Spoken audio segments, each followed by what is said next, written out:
আসসালামু আলাইকুম রহমতুল্লাহ। প্রধান আলোচ্য বিষয় কোরআন, হাদিস ও জ্যোতির্বিজ্ঞানের আলোকে বিশ্বব্যাপী একই তারিখে ও বারে সাওম ঈদ পালন করা ইসলামে খুবই জরুরি। 10 নম্বর পর্বে শুনতে পাবেন। 1. সৌদি আরবের হেলাল দেখার ঘোষণা অনুযায়ী মাস শুরু করে সাওম ঈদ পালন করতে হবে, তাহলে ভুল হবে না। 2. হাদিসে বলা ইয়াউমা শব্দ হচ্ছে এক বচন, এর অর্থ হচ্ছে একই দিনে। একাধিক দিনে মাস শুরু করা গেলে ইয়াউমানে অথবা আইয়ামুন শব্দ বলা হতো, কিন্তু তা তো নেই। 3. কোরআন বলছে সরকার প্রধানের শরীয়ত বিরোধিতা হুকুম মানা যাবে না। 4. বিশ্ববিখ্যাত সৌদি জ্ঞানমুক্তি শায়েখ আবদুল্লাহ বিন বাজ, আল্লামা শায়েখ নাসিরুদ্দিন আলবানী এবং ইবনে তাইমিয়া রাহিমাহুল্লাহ বলেছেন, বিশ্বের কোথাও হেলাল দেখা গেলে মুসলিম উম্মাহ একই তারিখে ও বারে সাওম ঈদ পালন করবে। 5. বর্তমানে উম্মুল কুরা হিজরি ক্যালেন্ডার দেখে মাস শুরু করলে সাওম ঈদ পালনে ভুল হবে না। আলোচনা করবেন আন্তর্জাতিক খ্যাতিসম্পন্ন বক্তা, লেখক ও দীর্ঘ 24 বছরের গবেষক ইঞ্জিনিয়ার মোহাম্মদ এনামুল হক, মহাসচিব, হিজরি ক্যালেন্ডার বাস্তবায়ন পরিষদ, বাংলাদেশ। তিনি ইসলামী শরীয়তের বিধান অনুযায়ী নির্ভুলভাবে সাওম ও ঈদ পালনে বিশ্বের একমাত্র সফল এবং বিশ্বস্ত পরামর্শদাতা। আপনারা তার কথা শুনুন এবং সকল বিশৃঙ্খলা পরিহার করে নির্ভুলভাবে সাওম ঈদ পালন করে অশেষ সওয়াব হাসিল করুন।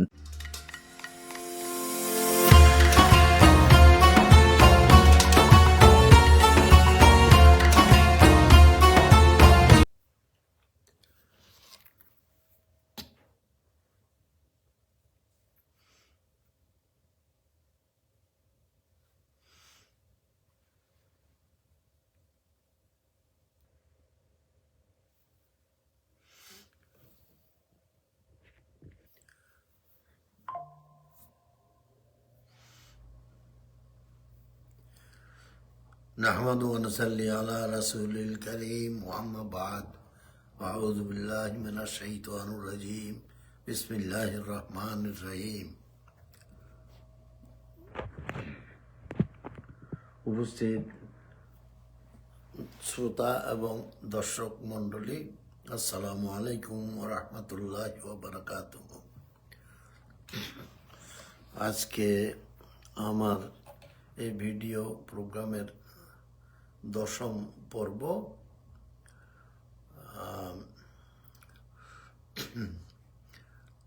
এই প্রসঙ্গে আজকে কথা বলবো যে আমাদের দেশের বিভিন্ন মসজিদের ইমামগণ ওনারা কিছু কথা বলে থাকেন, কিছু মন্তব্য করেন, কিছু যুক্তি দেখান যেগুলো অযৌক্তিক, মন গড়া।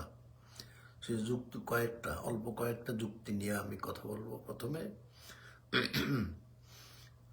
এই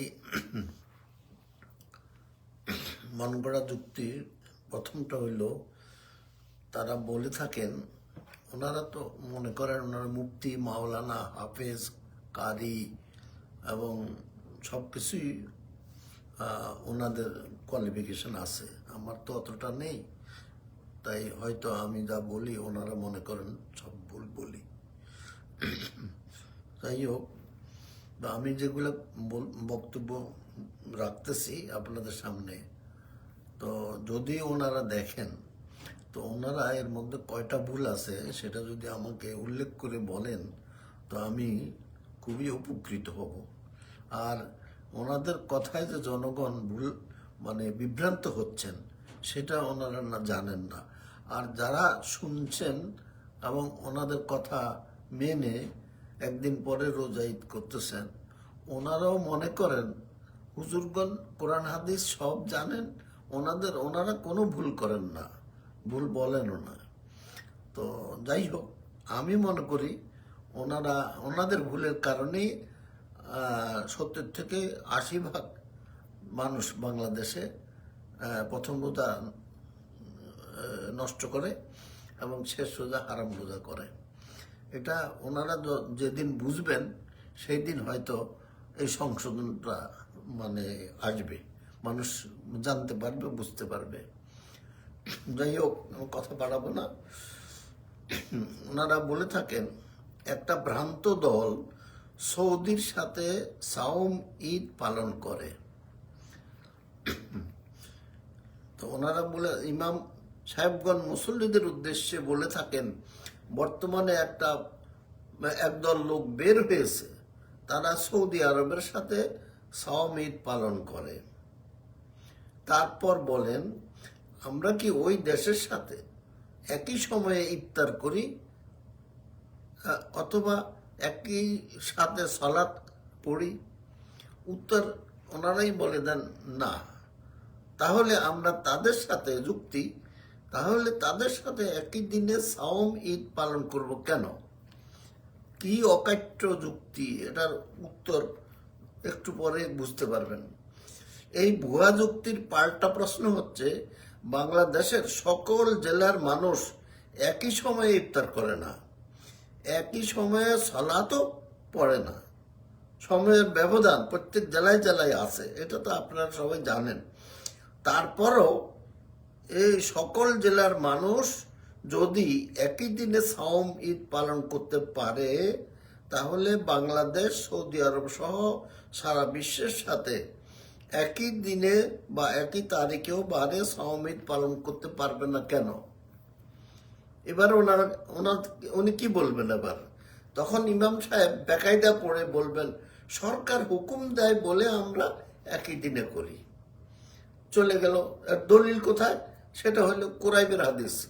গত পরশুদিন, 2 দিন আগে আমি কুরাইবের হাদিস সম্বন্ধে বিস্তারিত বলেছি। এটা একটা ভুয়া যুক্তি। কুরাইবের হাদিসে 2টা শহরের মধ্যে 2 দিনেও সেই 1400 বছর আগের ঘটনা, তখন যোগাযোগ ছিল না বিধায় 2 দিনে হেলাল দেখেছে এবং সাওম ঈদ করেছে। তো সেই যুক্তি তো এখন খাটে না। আর তাছাড়া 2টা শহরের ফতুয়া ওনারা 2টা দেশের জন্য প্রযোজ্য করেন কিভাবে? এনারা আসলে অধ্যয়ন করেন না, চিন্তা ভাবনা করেন না, এই জন্য এই সকল কথা হচ্ছে। তো ওনারা তখন বলবে দলিল হচ্ছে কুরাইবের হাদিস। বোঝা গেল সৌদির যুক্তিটা সঠিক ছিল না। তখন কারণ সৌদির সাথে বাংলাদেশ না করতে পারলে বাংলাদেশেও সবাই একসাথে করে কেন? আচ্ছা, সরকারের হুকুম, যুক্তিটা মিথ্যা ছিল। এরপরে সরকারের হুকুম আর কুরাইবের হাদিস, এই দুটো যুক্তি যে অবান্তর কথা, তা আগে আমি প্রমাণ করে দিয়েছি বিস্তারিত ব্যাখ্যা সহ। তারপরও বলছি, কুরাইবের হাদিসে বর্ণিত সিরিয়া, মদিনা, আমির মুয়াবিয়ার অধীনে 2টো শহর ছিল, স্বাধীন রাষ্ট্র ছিল না। বর্তমানে তারা স্বাধীন রাষ্ট্র হয়েও মুসলিম উম্মার সাথে একই দিনে, একই বারে, একই তারিখে রোজা ঈদ পালন করে। আমরাও তা করতে পারি, এতে অসুবিধা কোথায়? এবং সেটাই তো মানে শরিয়ার দৃষ্টিতে সেটাই বৈধ, সেটাই সঠিক। ওনারা যেটা বলতেছেন এটা ভুল। তখন ইমাম সাহেব ওনার মুখ বন্ধ হয়ে যাবে। তখন আসলে সমস্যা হইল মুসল্লিগণ বোকাবি দেয়, ইমামগণ এবং উদ্ভট যুক্তি দিয়ে পার পেয়ে যান। আমার প্রশ্ন হচ্ছে, কবে মুসল্লিগণ বুদ্ধিমান হবেন এবং বিশ্বের সাথে একই তারিখেও বারে রোজা ঈদ পালন করবেন? তো মুসল্লি আমার এই বক্তব্যগুলো শুনে যদি মুসল্লিগণ শুনেন মনোযোগ দিয়ে, তাহলে ওনারা বুদ্ধিমান হবেন এবং তখন ইমাম সাহেবকে ওনারা প্রশ্ন করবেন যে আপনি কি উদ্ভট যুক্তি কোথা থেকে পাইছেন? আচ্ছা, এখন দ্বিতীয় প্রশ্ন হইল, ওনারা বলে থাকেন বাংলাদেশের অধিকাংশ মানুষের সাথে সাওম ঈদ পালন করতে হবে। উনি কোথায় এই হাদিস বা এই যুক্তি কোথায় পেয়েছেন দলিল? সেখানে ওনারা হাদিস দেখান কি যে এটা আগে, এই হাদিসটা আমি আগে বলছি। তো হাদিসে আছে সাওম হবে একই দিনে যেদিন সবাই সাওম রাখে। ঈদ উল ফিতর হবে একই দিনে যেদিন সবাই ঈদ পালন করে, এবং কোরবানি হবে একই দিনে যেদিন সবাই কোরবানি করে। এই হাদিস আগে বলা হয়েছে, তবুও এখানে আবার একটু বলছি। এই হাদিসে সবাই কথা দিয়ে মুসলিম উম্মাকে বোঝানো হয়েছে, তোমরা দিয়ে রাসূল সাল্লাল্লাহু আলাইহি ওয়াসাল্লাম সকল উম্মতকে বুঝিয়েছেন। সকল উম্মত এখন কোথায় থাকে সারা পৃথিবীতে? ওদেরকে এখন এক কথায় বলা হয় মুসলিম উম্মাহ। তো হাদিসের ব্যাখ্যা যদি আপনি ভুল করেন তাহলে দোষটা কার? কিন্তু ইমামগণ সবাই কথা দিয়ে সহজ ও সরল মুসল্লিদেরকে বাংলাদেশের মুসলমানদের কথা বলে থাকেন, অথচ রাসূল সাল্লাল্লাহু আলাইহি ওয়াসাল্লামের সময়ে বর্তমান বাংলাদেশই তো ছিল না। তারা এমন ভুয়া কথা বলে মুসলিমদেরকে ধোঁকা দিচ্ছেন কেন? এটা আমার প্রশ্ন। তাছাড়া হাদিসে একই দিনে বলতে একই তারিখে ও বারে রোজা ঈদ পালনের কথা বোঝানো হয়েছে। আর একের অধিক 2-3 দিনে যদি রোজা শুরু ঈদ করা যেত, তাহলে ওখানে হাদিসে বলা আছে ইয়াউমা, অর্থাৎ 1 বছর একই দিন। শব্দের জায়গায় বহু বছরে আইয়ামুন থাকতো, হাদিসে তো তা নেই। অতএব ইয়াউমা কথা দিয়ে একই দিন সারা বিশ্বব্যাপী রোজা ঈদ পালন করতে হবে। ইমামগণ হাদিসের ভুল ব্যাখ্যা দিয়ে মানুষের রোজা ঈদ নষ্ট করতেছেন কি কারণে? আমার প্রশ্ন। এরপরে আসে তৃতীয় প্রশ্ন, ওনাদের ভুয়া যুক্তি। সরকার যেদিন বলবে আমরাও সেদিন সাওম ঈদ পালন করব। সরকার বলবে এই কথা কোন হাদিসে আছে? ওনারা হাদিসের কোথাও সরকারি ঘোষণার কথা বলা নেই। সূরা আন-নিসার 59 নম্বর আয়াতে, আমি আগেও বলছি, আয়াতে হুকুমদাতার শরীয়ত সম্মত হুকুম মানতে বলা হয়েছে। সেখানে হুকুমদাতাকে বাংলাদেশে করা হয়েছে সরকার প্রধান। সৌদি আরবে কিন্তু যেহেতু আল্লাহর আইনে ওনাদের দেশ চলে, সেই জন্যে বিচারকরা বা কোর্টে আল্লাহর আইন, কোর্ট আল্লাহর আইনে চলে বিদায় সেখানে একজন বিচারকের কাছে যখন কেউ হেলাল দেখে, সে গিয়ে বিচারকের কাছে উপস্থিত হয়ে সাক্ষ্য দেয়। সাক্ষ্য দিলে তখন ওই কোর্ট থেকে ওই বিচারপতি বা বিচারক উনি ঘোষণা দেন, হ্যাঁ হেলাল দেখা গেছে, রোজা শুরু করো বা ঈদ করো ইত্যাদি। তো এখন আমাদের দেশে তো সে কোর্টে গেলে হুজুর ইয়াটা বিচারপতি এরা বলবে আমরা তো আল্লাহর আইন বুঝি না, আমরা মানুষের আইন বুঝি, অতএব আমাদের কাছে এগুলো চলবে না। তখন সেই জন্যে আর আমাদের দেশে কোর্টকে হুকুমদাতা বলা হয় না। আমাদের দেশে হুকুমদাতা, সেই জন্যে হুজুরগণ ঠিক করছেন সরকার প্রধানই হুকুমদাতা ধরতে হবে। তো এখন সরকার প্রধান যদি হুকুমদাতা হয়, ধরে নিলাম, তাহলে কি হয়? সেই হুকুমদাতার হুকুম সরকার প্রধান তো আর কোরআন হাদিস জানেন না। ওনারা আলেম ওলামা যদি হইতেন তাহলে কথা ছিল, ঠিক আছে, কিন্তু ওনাদেরকে যেই পরামর্শ দেয় সেই পরামর্শ ঘোষণা দেন। আসল কথা হইল যে পরামর্শটা যদি ভুল হয়, সেই ভুলটাই ঘোষণা আসে। এখন সেই ভুলটা কে করে? Islamic foundation. ইসলামিক ফাউন্ডেশন থেকে কারা করে? আলেমদের মধ্যে যারা ওখানে আছে, বা ওই চাঁদ দেখা কমিটি। চাঁদ না দেখলে বাংলাদেশে রোজা ঈদ করাই যাবে না। অতএব চাঁদ দেখা কমিটি এই চাঁদ দেখে যে সিদ্ধান্ত দিবে সেইটা সরকার ঘোষণা করেন। এখন আপনারাই বলেন, চাঁদ দেখার কথা কোরআনে যেমন নাই, আমি পাইনি, হাদিসও আমি পাইনি। দেখেন ওনারা কোথায় পাইলেন এই মানে চাঁদ দেখার কথা? তো সেটা যদি আমাকে ওনারা প্রমাণ দিতে পারেন, আমি ওনাদের কথা মেনে নেব ইনশাল্লাহ। তো হাদিসের সরকারি ঘোষণার কথা বলা নেই। আয়াতের হুকুমদাতার শরীয়ত সম্মত সিদ্ধান্ত মানতে বলা হয়েছে। শরীয়তের খেলাফ হলে তা না মেনে আল্লাহ আল্লাহ রাসূলের দিকে ফিরে আসতে বলা হয়েছে, অর্থাৎ এক বা দুইজনের সাক্ষ্য পেলে সকল উম্মত মিলে সওম ঈদ পালন করবে। এখন কোরআনের কথা মতন হেলালের হিসাব করে তৈরি করা হিজরি ক্যালেন্ডার আছে, যে সেটা দেখে আমরা বিশ্বব্যাপী একই তারিখে বারে রোজা ঈদ পালন করতে পারি। অথচ ইমামগণ এই আয়াতের প্রথম অংশটুকু বলেন, পরের অংশটা গোপন করেন, কারণ বাকিটা বললে তাদের যুক্তি আর টিকবে না। কারণ আল্লাহ বলছেন, যদি হুকুমদাতার হুকুম সঠিক না হয় তাহলে আল্লাহ রসুলের দিকে ফিরে আসো, আর না আসলে খবর আছে। তো এখন আর কিভাবে আল্লাহ বলবেন? এটা চালাকি, এটা হুজুরদের চালাকি ছাড়া আর কিছুই না। তাই বলবো, হিজরি ক্যালেন্ডার দেখে সবাই সওম ঈদ পালন করেন, অযথা ফরজ সওম নষ্ট করবেন না। এবার যুগশ্রেষ্ঠ তিনজন বিশ্ববিখ্যাত শায়েখকে গ্লোবাল রোজা ঈদ পালনের পক্ষে সর্বশেষ কি কি ফতোয়া দিয়েছেন সেটা বলবো। আমি তিনজনের কথা বলবো বিশ্ববিখ্যাত, এনাদেরকে আপনারা এক নামে সবাই চেনেন। এক নম্বর হইল, দুঃখিত, সৌদি গ্র্যান্ড মুফতি আব্দুল আজিজ বিন আব্দুল্লাহ বিন বাজ রহমতুল্লাহ আলাইহ। ইনি তো বিশ্ববিখ্যাত মানুষ। উনি প্রথম জীবনে কিন্তু ওনারও একটা উনি লোকাল মুনসাইটিং এর দিকে ফতোয়া দিয়েছিলেন, যতটুকু উনি বুঝতে পারছেন সেই অনুযায়ী।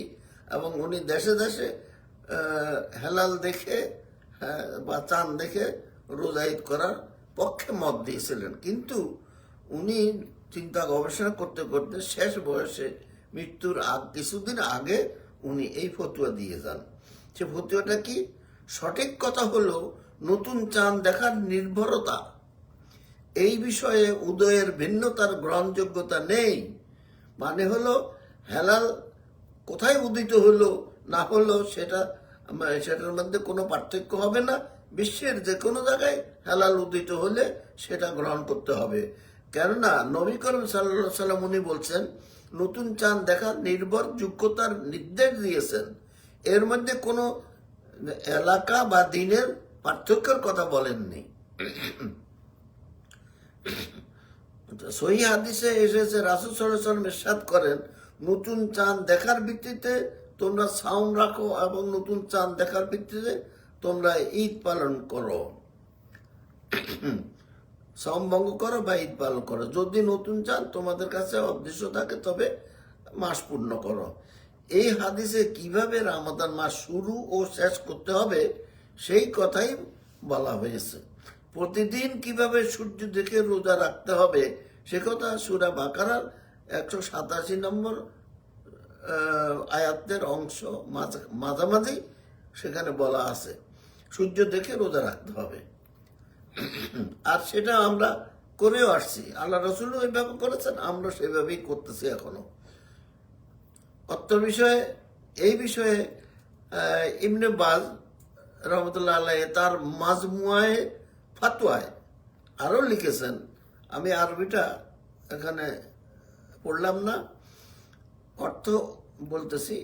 আমার মত হলো, নিশ্চয়ই নতুন চাঁদ উদয়ের ভৌগোলিক ভিন্নতা গ্রহণীয় নয়, বরং যে কোনো দেশে নতুন চাঁদ দেখার দ্বারা সকলের উপরেই, যে কোনো দেশে হেলাল দেখার দ্বারা সকলের উপরেই সাওম এবং ঈদ এবং কোরবানি করা ওয়াজিব হয়ে যাবে।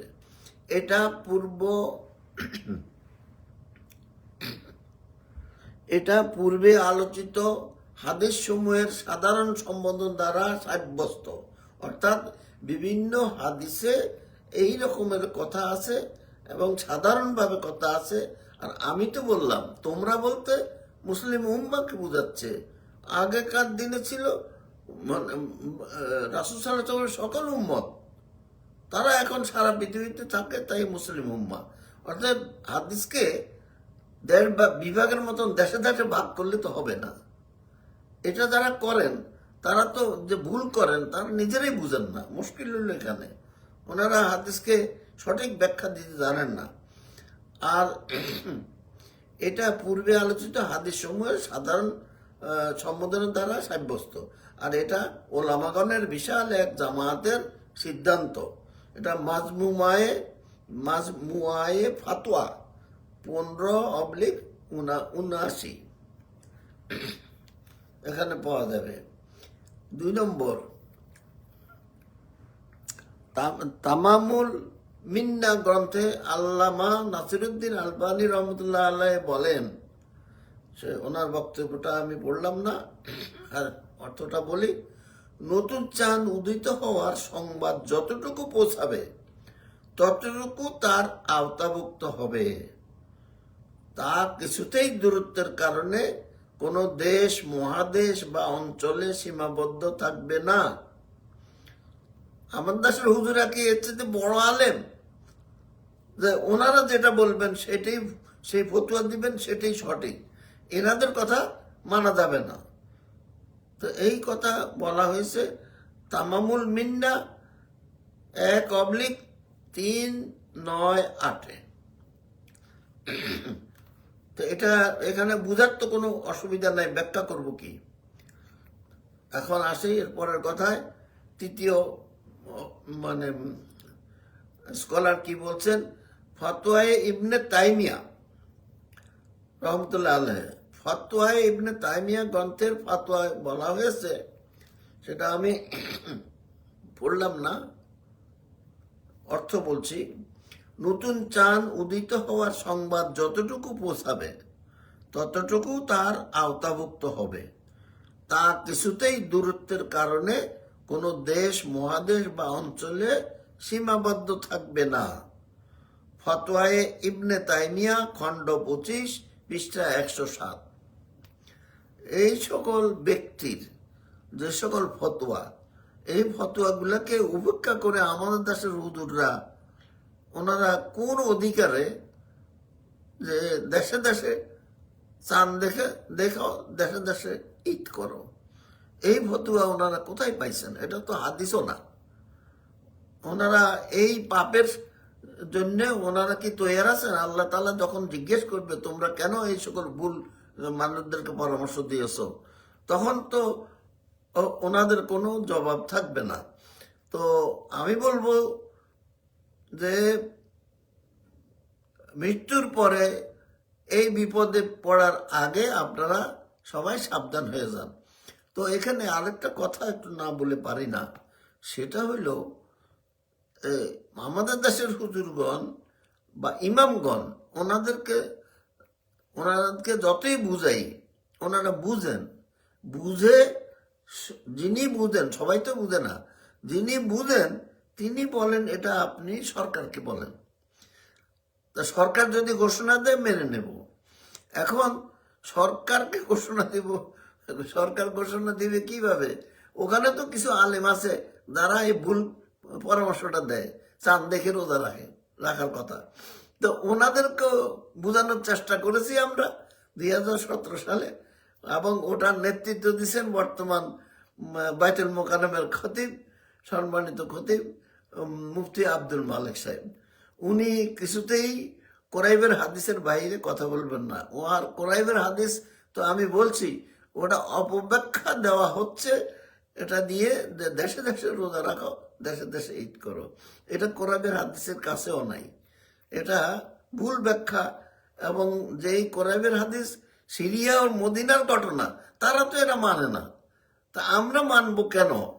আমি সম্মানিত খতিব মহোদয় মানে দৃষ্টি আকর্ষণ করে বলবো, আপনি একটু চিন্তা করে দেখেন, যেখানের ঘটনা যদি এটা না মানে, আর এছাড়া আমি 10-12টা মানে দোষ ত্রুটি উল্লেখ করছি হাদিসের মধ্যে, সে এতগুলা চিন্তা ভাবনা করে আপনি দয়া করে আপনার মানে ফতোয়া পরিবর্তন করেন। এটা দেশে দেশে রোজা ঈদের ফতোয়া না, এই হাদিস দিয়ে তা করা যায় না। যাই হোক, এখন আমি পরের কথায় আসি। বর্তমানে হিজরি ক্যালেন্ডার অনুসরণ করাই কি সর্বোত্তম পন্থা? এই প্রশ্নের উত্তর এক কথাই তো হ্যাঁ। কারণ হিজরি ক্যালেন্ডার তো তৈরি করেছে হেলাল দেখা সাপেক্ষে। ওনারা যেমন বলেন যে রমাদান মাসের সেহরি ইফতারের টাইম টেবিল প্রকাশ করছেন 2 তারিখ থেকে, ওনারা হেলাল দেখা সাপেক্ষে তো না দেখে টাইম টেবিল দিলেন কি করে? তখন সাপেক্ষে এটা দিলেন কোথার থেকে? এটা হিজরি ক্যালেন্ডার মানে উম্মুল করা ক্যালেন্ডার আপনাদের কাছে আছে, ওখানে 1 তারিখে রোজা শুরু বলা আছে। আপনারা একদিন পরে করবেন, নিয়ত করছেন 21 ঘন্টার ধাক্কা, সেই ধাক্কার চোটে আপনারা একদিন পরে হেলাল দেখবেন। হেলাল একদিন পরে হেলাল হেলাল থাকে কি করে? হেলাল দেখার সাথে সাথে মাস শুরু হয়ে যায়। সেই মাস বারবার শুরু করা যায় না, এটা সূর্য না, এটা হলো হেলাল। হেলাল একটা মাস শুরু করে, আবার 1 মাস পরে আরেকটা মাস শুরু করে। তো হেলাল দিয়ে আপনারা যদি কামারের মতো কাজ করেন, এটা বোকামি ছাড়া আর কিছু না। এটা তো জ্যোতির্বিজ্ঞান না জানা বা চন্দ্র সূর্য পৃথিবী কিভাবে চলে সেটা না জানার কারণে আপনাদের এই ভুলটা হচ্ছে। যাই হোক, পৃথিবীর কোথাও থেকে নবচন্দ্রের সাক্ষী নিতে গেলে শতকরা 90% মানুষ সাক্ষী একরকম হয় না, একরকম হতে পারে, কিন্তু বাকি 10% সাক্ষী ভুল হবে। যেমন ওই আফ্রিকার কিছু কিছু দেশ উর্জুনুল কাদিম অবশ্যই আগে নতুন চাঁদ দেখেছে, এখন ওদেরকে বুঝাবে কে? আর ওরা ওদের সাক্ষী যদি নেই তাহলে তো ওই 10%-এর মধ্যে আমি সেটা ধরেছি। সর্বত্র ঐক্যমত পাওয়া যাওয়া সম্ভব নয়। অতএব জ্যোতির্বিজ্ঞানের হিসাবের মাধ্যমে পবিত্র মক্কাকে কেন্দ্র ধরে জ্ঞানের চোখে নবচন্দ্র দর্শনের সাহায্যে তৈরি করা বিশ্ব হিজরি ক্যালেন্ডার অনুসরণ করে বিশ্বব্যাপী একই তারিখেও বারে চাঁদের মাস শুরু করে মুসলিম উম্মাকে সাওম ঈদ পালন করতে হবে। কারণ সেই ক্ষেত্রে পশ্চিম গোলার্ধে দেখা নতুন চাঁদকে ভিত্তি ধরা হয়। মুসলিম বিজ্ঞানীদের দ্বারা তৈরি করা উম্মাল করা হিজরি ক্যালেন্ডার অনুসরণ করে সবার সাথে সাওম ঈদ পালন সহ সকল ধর্মীয় কাজ করা বাংলাদেশের জন্য অবশ্য করণীয় কর্তব্য বলে আমি মনে করি। তো সবচাইতে এখানে আরেকটা কথা বলা যায়, কেউ কেউ বলতে পারেন সৌদি আরবের ক্যালেন্ডার আমরা অনুসরণ করব, তারা তো আমাদেরকে বলে না এটা অনুসরণ করো, এবং সৌদি আরবের সাক্ষী আমরা কেন নেব? তো এই দুইটার উত্তর হইল, রাসূল সাল্লাল্লাহু আলাইহি সাল্লাম যে সাক্ষীগুলা নিয়ে রোজা শুরু করেছেন এবং 30তম রোজা ভেঙেছেন, ওরা কোথা থেকে আসছে তাও তো উনি জানেন না, জিজ্ঞেস করেন নাই, আর ধরে নিলাম ওরা সিরিয়ার থেকে আসছে। তো এখন কি আল্লাহ রসুল তাদের বলতে পারেন তুমি সিরিয়ার থেকে আসছো, তোমার সাক্ষী নিব না? যে কোনো সাক্ষী তো আসলেই তো সেটা নেওয়ার কথা। তো আপনারা সৌদির সাক্ষী না নেন, লন্ডনের সাক্ষী নেন, আমেরিকার সাক্ষী নেন, কয়টা সাক্ষী লাগবে? তো এখন সৌদির প্রতি আপনাদের এত অনীহা কেন? সৌদি আরব, মক্কা, মানে মক্কা মদিনা, এটা ছাড়া এটাকে যদি আপনারা অবজ্ঞা করেন তাহলে তো মানে ইসলামের 5টা স্তম্ভ, সেই স্তম্ভই তো আপনারা অস্বীকার করলেন। আচ্ছা, ইমান 1 নম্বর, সেটা মক্কা মদিনা, রাসূল, আল্লাহ রাসূল, আল্লাহর ঘর ছাড়া আপনি ইমান আনবেন কিসের উপরে? তারপরে নামাজ পড়বেন, কাবার দিকে না ফিরেন পড়লে তো নামাজ হবেই না। তো বলেন ওটা কাবার দিকে আমরা পড়বো না নামাজ, তাহলে আপনারা কোন মুসলিম আমি তখন বুঝবেন। আর কাবাতে গিয়ে যদি আপনি তওয়াফ না করেন তাহলে আপনার তো হজই হবে না। তো ফরজ কাজটা সেটাও আপনারা যদি কাবায় না গিয়ে অন্য কোথাও যাইতে চান যান, কিন্তু সৌদি কথাটা দিয়ে আপনারা তুচ্ছ তাচ্ছিল্য করবেন না, এইটুকুই আমার কথা। সৌদি আরবের সাক্ষ্য পেলে আমাদের নিতে হবে, এবং ওদের সাথে কথা নয়, ওখান থেকে সাহিত্য যখন পড়লো সারা বিশ্বের সাথেই আমরা রোজা ঈদ করবো। তো সবচেয়ে এখন হিজরি ক্যালেন্ডার তারা বলুক বা না বলুক, আমরা যেটা সঠিক পাই ক্যালেন্ডারের তারিখ ঠিক আছে, বাস আলহামদুলিল্লাহ। এটা ওরা বলুক বা না, ওরা কেন আমাদের হুকুম দিতে যাবে? আমরা খুঁজবো কোথায় সাক্ষী পাওয়া যাবে, কোথা থেকে মানে সঠিক মানে ইনফরমেশনটা পাওয়া যাবে। তো যাই হোক, এখন উম্মুল কোরআন চাইতে আরেকটা মজার সুন্দর পরামর্শ দিচ্ছি। সবচাইতে উত্তম কাজ হবে উম্মুল কোরআন অ্যাপ ডাউনলোড করে হিজরি তারিখ মোবাইলে ইনস্টল করে নেওয়াটা সবচেয়ে ভালো। তাহলে ইংরেজি তারিখের সাথে পাশাপাশি আরবি তারিখও মোবাইলে পাওয়া যাবে। তখন নতুন চাঁদ দেখা দূরে থাক, হিজরি ক্যালেন্ডারও দেখার দরকার হবে না ইনশাআল্লাহ। আমার মোবাইলে 5-6 বছর আগেই এই ব্যবস্থাটা করা আছে। আমার মোবাইলে আরবি তারিখ বা ইংরেজি তারিখ পাশাপাশি পাই প্রত্যেক দিন। একবিংশ শতাব্দীতে এসে এসব কিছুই এখন কম্পিউটারের সব কিছুই এখন কম্পিউটারের মাধ্যমে চলে। আমি আমার ছেলের গাড়িতে করে গাড়িতে করে ভ্রমণ করি। আমি স্বয়ংক্রিয়ভাবে চলা টেসলা গাড়িতে চড়ি। তো আমার ছেলে গাড়িতে উঠে ডেস্টিনেশনটা টাইপ করে লিখে দেয়, ঠিকানাটা কোথায় যাব সে লিখে দিয়ে তখন সে গো বলে, আর ও গাড়ি নিজে নিজে চলে। একজন মানুষ সিগন্যাল টিগনাল যত আছে সবগুলো দেখে শুনে যত সাবধানতা অবলম্বন করে একজন মানুষ নিজে ব্যক্তিগতভাবে, আমি দেখলাম এই কম্পিউটারাইজড এই সিস্টেমটা, এই স্টিয়ারিংটা ঘোরায় করে সে করে সব তার চাইতে নিখুঁত। তারপরেও মাঝে মাঝে সে কনফিউশন আসলে তখন বলে একটা অ্যালার্ট দেয়, এই ড্রাইভার যে ড্রাইভিং সিটে আছে তাকে বলে তুমি রাস্তার দিকে খেয়াল করো। তো এইভাবে তো আমি অটোমেটিক গাড়িতে এখন ভ্রমণ করি। আর তো রোবটে আমাদের ঘরের আমার বাসায় গোল রোবট বানানো আছে, সেটা নিচে ইয়া করা ঝাড়ু দেওয়ার ব্যাপার আছে। সে ঘুরে ঘুরে সারা রুম, প্রত্যেক দোতলায় একটা নিচে তলায় একটা, সারা রুম ঝাড়ু দেয়। প্রতিদিন আধা ঘন্টা 10-15 মিনিট ঝাড়ু দিলে পরিষ্কার হয়ে যায়। তো রোবটে আমাদের ঘর ঝাড়ু দেয়। চীনে আর্টিফিশিয়াল